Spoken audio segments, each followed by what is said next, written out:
Assalamualaikum warahmatullahi wabarakatuh. A'udzu billahi minasyaitonir rajim.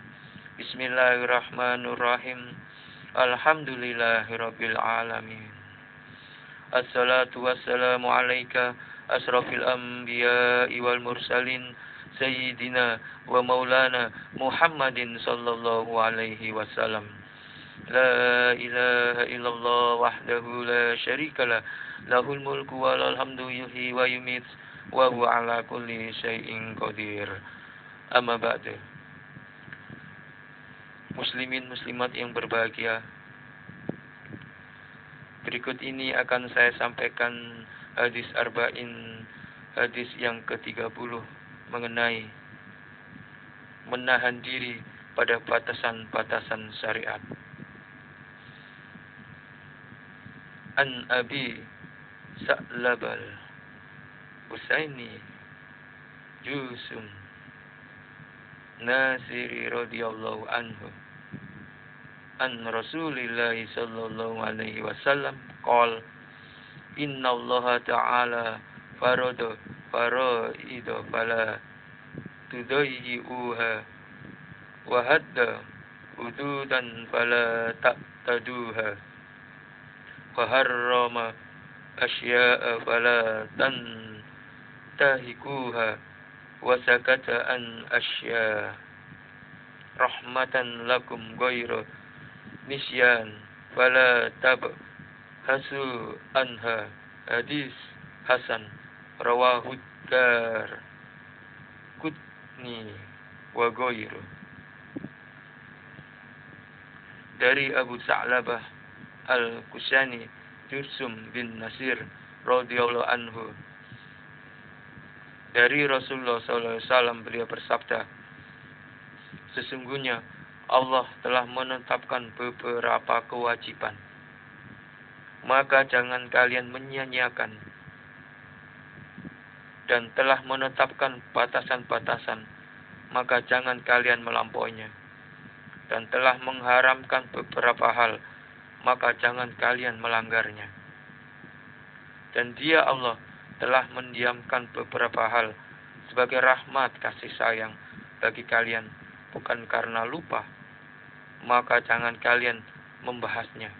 Hadis Hasan diriwayatkan oleh Ad-Daraqutni dan selainnya.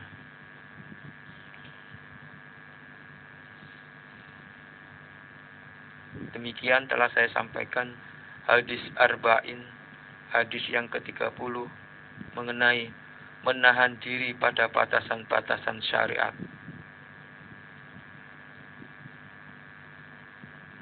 Jadi Nabi bersabda, sesungguhnya Allah telah menetapkan beberapa kewajiban, maka jangan kalian menyia-nyiakan. Jadi kewajiban kita yang telah Allah tetapkan pada kita itu harus kita jalankan. Kewajibannya apa? Untuk beribadah. Beribadah kepada Allah. Karena kita diciptakan Allah itu hanya untuk beribadah. Beribadahnya bagaimana?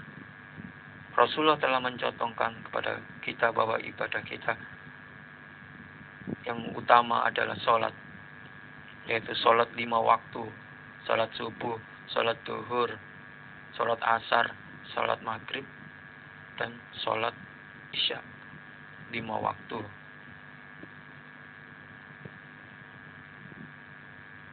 Dan banyak kewajiban lagi yang kita harus lakukan di dunia ini. Salah satunya adalah berbuat baik kepada sesama manusia, kepada hewan, dan kepada tumbuh-tumbuhan, dan kepada alam sekitar yang ada di sekitar kita ini. Itu salah satu tugas kita, kewajiban kita. Karena kewajiban kita di bumi ini atau di dunia ini tidak hanya sholat, tapi kewajiban yang utama adalah menyampaikan sifat Allah yaitu sifat Ar-Rahman Ar-Rahim, yaitu sifat pengasih dan penyayang kita. Itu tugas utama kita di bumi. Di samping tugas sholat, mendirikan sholat, tapi masih ada tugas yang lebih utama, yaitu tugas menyampaikan sifat Allah yang utama, yaitu sifat Ar-Rahman Ar-Rahim, sifat pengasih dan sifat penyayang. Jadi kalau ada orang rajin sholat tapi dia tidak pengasih dan tidak penyayang, maka perlu bertanyakan sholatnya. Apakah sholat sudah benar, ataukah sholatnya sudah khusyuk, atau sholatnya apakah diterima oleh Allah? Kenapa dia sholat tapi masih tidak penyayang dan tidak pengasih, masih berbuat zalim sana sini? Bisa jadi sholatnya itu tidak benar. Demikian. Jadi saya ulangi lagi, beliau Rasulullah bersabda, sesungguhnya Allah telah menetapkan beberapa kewajiban, maka jangan kalian menyia-nyiakannya. Jadi kalau kita menyia-nyiakan atau tidak melakukannya, ya sudah pasti kita akan mendapatkan siksa oleh Allah. Siksanya bisa di dunia, bisa di akhirat, bisa di neraka. Saya ulangi lagi, sesungguhnya Allah telah menetapkan beberapa kewajiban, maka jangan kalian menyia-nyiakannya. Dan telah menetapkan batasan-batasan, maka jangan kalian melampauinya. Jadi kita tidak boleh melampaui batas. Jadi Allah telah menetapkan batasan-batasan. Sebagai manusia di bumi ini, kita diberi batasan-batasan Allah. Yaitu artinya tidak boleh melanggar larangan-larangan Allah. Di mana kita mengetahui larangan-larangan Allah? Allah telah berfirman, telah menyampaikan kepada Nabi Muhammad tentang larang-larang itu. Kemudian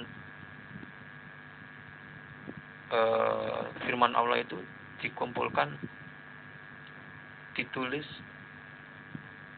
dalam sebuah kitab disebut Al-Quran. Jadi kalau kita bertanya, larangan Allah itu di mana? Di dalam Al-Quran.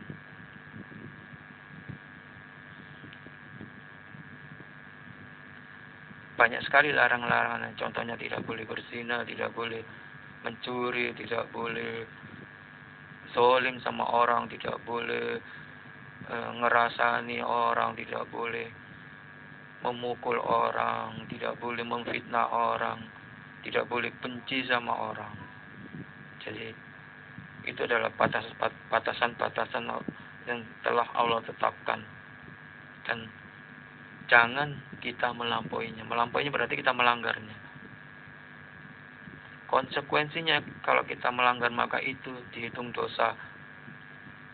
Dosa jika belum diampuni oleh Allah, maka itu akan terkena siksa. Siksanya bisa di neraka. Semoga kita dijauhkan dari hal yang demikian. Amin ya rabbal alamin. Kemudian, dan Allah telah mengharamkan beberapa hal, maka jangan kalian melanggarnya. Jadi hal-hal yang diharamkan oleh Allah, itu kita tidak boleh melanggarnya.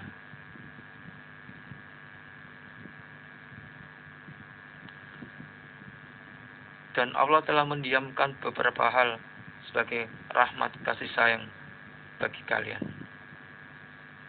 Bukan karena lupa, maka janganlah kalian membahasnya. Jadi ada hal-hal yang Allah diamkan, itu sebagai bentuk rahmat kasih sayang Allah pada kita semuanya. Demikian dari saya, kurang lebihnya saya mohon maaf jika ada salah-salah kata dari saya. Jika masih ada penjelasan yang kurang dari saya mohon maaf. Itu adalah keterbatasan dari saya dalam menyampaikan kepada muslimin muslimat yang berbahagia di sana. Saya mohon maaf sekali lagi. Billahi taufik wal hidayah. ihdinas siratal mustaqim. Wassalamualaikum warahmatullahi wabarakatuh.